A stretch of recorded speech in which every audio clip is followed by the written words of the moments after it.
prefacing this by letting you know that this isn't a big deal. So don't be getting alarmed if you're hearing about this for the first time. And Najee Harris went down late in practice yesterday at St. Vincent College, was taking his left shoe off and having the foot treated. No big deal. By all accounts, Mike Tomlin said afterward that somebody stepped on his foot and we just thought better of it and just held him out. Okay, the end. But let's get real here. That stuff is scary. Good morning to you. Good Tuesday morning. I'm Dejan Kovacevic of DK Pittsburgh Sports. This is Daily Shot of Steelers. It comes your way bright and early every weekday. If you're into hockey and or baseball, I also offer daily shots of Penguins and Pirates where you found this. I'm going to say it one more time, all right? Najee's fine, all right? Okay, it's a little too early in the day for something like that, I know. He's fine. However, if he weren't fine, although he is, what in the world would this team do at running back? And don't give me Benny Snell or Anthony McFarland or anybody else they've picked up, free agent, undrafted free agent, potential looming free agent once preseason cuts happen. No. You're setting up your offense. If you're Matt Canada, and if you're smart, those things don't always dovetail. You're setting up your offense to be built around 22. You just are. I know that's not the way things go in the National Football League these days, but it kind of has to, because he's your most talented player in your backfield, including your quarterbacks. And think about that for a second. You want the ball in his hands. You want there to be a ton of touches. You don't want to run his wheels off in a 17-game regular season. You'd like for there to be a dependable backup, ideally one who offers some diversity and keeps defenses a little more, off balance. Najee's that guy. Najee is that guy that you want to build around in your offensive backfield. Look around the NFL, you'll find there are only a handful of them. The Steelers are blessed to have one of them. They do not have a replacement for him. They will not have a replacement for him. But it got me to thinking, is he the single most irreplaceable piece on the entire roster? Is he the one guy the team could least afford to lose, kind of the way Ben Roethlisberger was for, 18 straight years? And if he is that guy, doesn't that make the Steelers a little bit more of a durable commodity to get through 17 games and playoffs and whatever else, if the player who's the most irreplaceable is playing a less important position? Yeah, I know this is starting to get a little bit deep and philosophical, but I've got some other candidates to put into this class. This portion of Daily Shot of Steelers is brought to you by Point Park University. Choose from nearly 100 career-focused programs leading to bachelor's, master's, and doctoral degrees.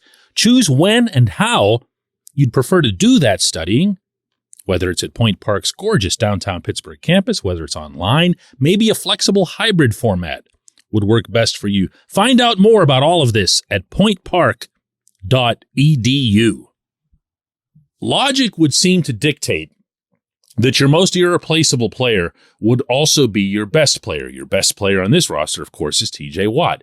And we saw last year, maybe more powerfully than at any point in TJ's career, the impact of when he's in and when he's out, often within the same game. Do you remember those games where TJ would be forced to miss like a quarter or two and everything would just kind of go kablooey? But then TJ either comes back or TJ's in there at the beginning and he's just doing everything and he's just awesome. And even in the playoff game at Kansas City, TJ was the one that came up with the mega play early that had you thinking for at least about a minute and a half that they could beat the Chiefs at Arrowhead. That's just TJ. And even now, here in this camp, he's been unbelievable. Nobody talks about it. Have you noticed that? There's not any kind of viral videos or reporting or anything that's coming out that says, man, TJ's having a great camp. You know why? Because it's like saying water's wet. But you're going to have to trust me that for every time somebody gets excited about a George Pickens bobbling catch or one of the 3 quarterbacks making some beautiful pass, that TJ's doing like 8 great things for each of those. And no, he can't be replaced. He certainly can't be replaced by anybody on this roster. What do you do now? If he's out, you're going with Jannard Avery. You're going with Derek Tuska. You're going with, I don't know, you're bringing in people off the street at this point. But most irreplaceable? Ooh, again, you have to start weighing the different positions. That's not easy to do. Let me throw another one at you. Cam Hayward. And not just because Cam is all that awesomeness that he is, but because of the composition of the rest of the defensive line and the uncertainty that's already attached to Larry Ogunjobi because of his foot and Tyson Alualu because of his knee. We don't know how effective they'll be when they come back. We don't know how much they're going to carry into the season, meaning if they start the season at 90% or whatever it is with those injuries, how much does attrition lower that percentage? Now, add to that, and again, I don't mean to be doing this to you in the morning, because I know this exercise is kind of no fun, but it's important too. Picture Cam just not being there for whatever reason. And picture the defensive line trying to compensate for that. I know, visions of Minneapolis, right? Of all the visions that can be concocted from taking on this subject, I would have to say that the ugliest one is that of Cam not being there. Doesn't mean he's necessarily the most irreplaceable, but it's the ugliest thing that could happen to the Steelers if he weren't there. Because again, we just saw this play out in that awful loss to the Vikings.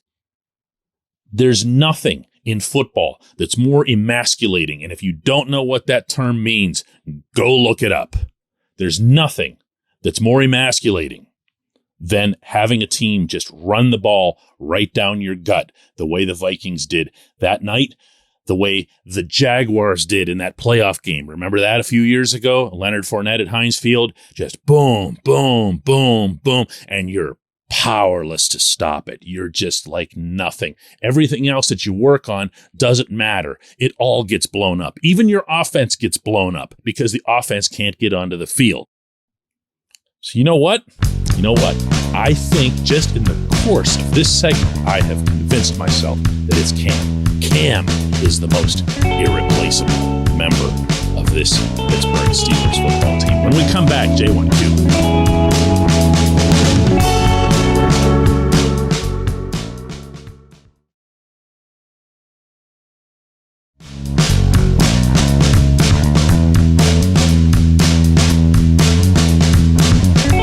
Of Daily Shot of Steelers is brought to you by our friends at Mike's Beer Bar. They're located directly across Federal Street from PNC Park.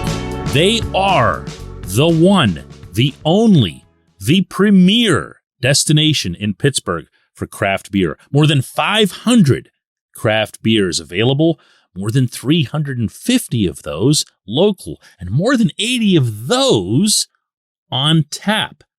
Mike's can't be topped, not for beer, not for the awesome kitchen and menu that's available, and not for all the special events that are going on there. Check them out online at mikesbeerbar.com. Mike's Beer Bar, right across Federal Street from PNC Park. And today's J1Q comes from Tom, who says, "Hi, DK. Last year, the Steelers had lots of problems, and many of them have been addressed, and you've discussed them yourself. What are you seeing at training camp in regard to fixing our issues at center?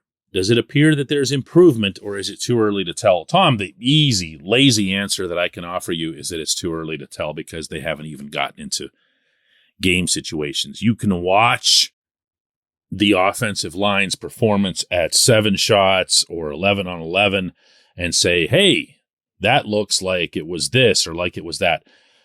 The cold fact is it's really hard to determine offensive line performance at field level, just standing on the sideline. I have no idea how coaches do it, but I do know and have a better appreciation after covering a camp why coaches are so fond of saying, I don't know, I have to see the film. I don't know, I have to see the film when we ask them questions on Sundays after actual games.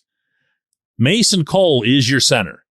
That much we've established. They're not trying James Daniels there or any of the other stuff that was floated whenever they went and spent $1 billion on the offensive line.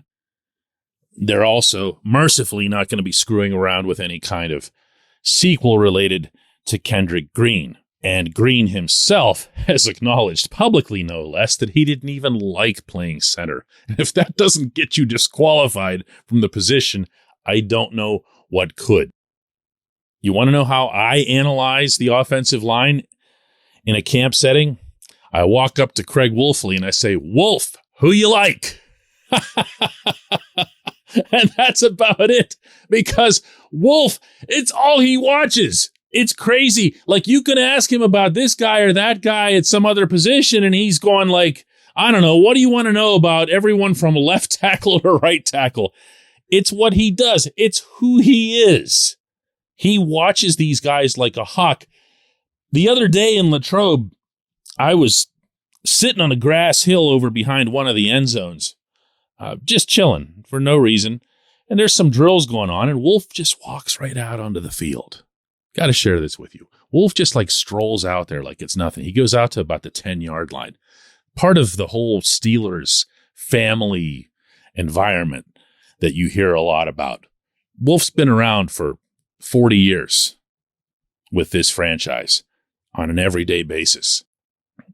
And although he doesn't hold some formal title, obviously, within the team, they know what his relationship is. They know that he's played, that he's done everything in the sport. And he's just, again, part of the family. So you can just walk out there. And all he's doing is watching these guys. And I can tell you that Wolf's assessment so far is that he really likes these guys. And I've heard that from any number of people. You haven't heard any stories from any direction, at least not to my knowledge, of, whoa, the O-line is really struggling. Now, the defense has gotten the better of them. There's nobody who would dispute that. That also is just kind of common sense. The defense has all the experience on its side. The defense has guys who've been within the system for a much longer period of time, whereas the offense is still just kind of feeling things out and following through, like effective walkthroughs on their plays. The offensive line has also gotten some of the strongest reviews in particular, and I know you didn't ask about him, I'm going to throw him in anyway, for left tackle Dan Moore. Moore has had to go against Alex Highsmith, who, for whatever reason, seems to get really, really amped up in these settings and tends to be one of those guys in every camp that you talk about. Oh, yeah, Highsmith looks really good. And you want to see that carry over into the regular season, just as an, oh, by the way. But Highsmith himself was asked, who are the two players who've impressed him the most? In camp, he mentions George Pickens, and then he mentions Dan Moore. Now, you could say he's being nice to Moore because that's the guy he's facing every day, but he didn't have to say that. He could have just said George Pickens like everybody else is. This is obviously a roundabout answer, but we're going to keep an eye on Cole. Okay, there's games coming up. There's going to be plays that we can all see, not just Wolfley.